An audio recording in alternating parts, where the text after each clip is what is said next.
কিন্তু ভাই, মাশরুমের স্বাদ আর এর স্বাদ কখনো এক আজকে হওয়ার তোমাদের নয়। সঙ্গে যে ডিশটা শেয়ার করছি, এটা যারা বাঁকুড়ার মানুষ তাদের কাছে এটা স্বর্গ।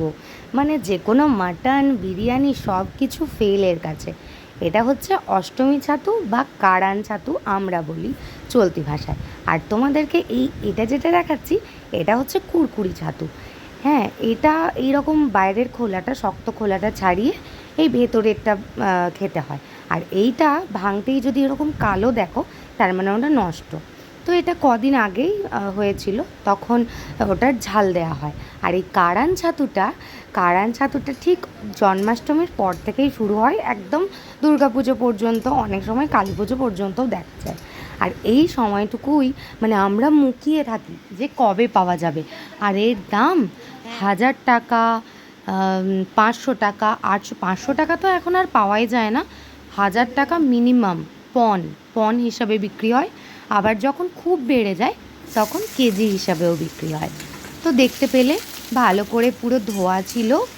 আর এটার যেটা মোস্ট ফেভারিট আমার লাগে, সেটা হচ্ছে কচু দিয়ে, আলু দিয়ে আর এই ছাতু দিয়ে পাতলা করে ঝোল।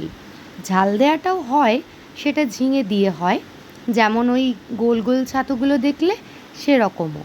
তো ওই যে ধোয়া ছিল, আর প্রথমে ছাতুগুলো ভেজে নেওয়া হলো নুন আর হলুদ দিয়ে। তারপর সেগুলো দেখলে জল বেরোলো, জলটা মরা পর্যন্ত ভালো করে ভেজে নিতে হবে। তারপর তেলের সাথে একটু ঘি, একটু হিং আর গোটা গরম মশলা দিয়ে ওটাকে আবার মশলাগুলো কষিয়ে, দেখতেই পেলে রেগুলার মশলা কিছুই না, আদা বাটা, জিরে গুঁড়ো, ধনে গুঁড়ো, শুকনো লঙ্কা গুঁড়ো, নুন হলুদ এটুকুই, আর কিছুই না। তারপরে এই ভাজা আলু, কচু আর ভাজা ছাতু সব কিছুই একসঙ্গে এই মশলাটায় যখন তেল ছেড়ে এলো, তারপর সব একসঙ্গেই মিশিয়ে দেওয়া হলো। আমার তো এটা স্বর্গ।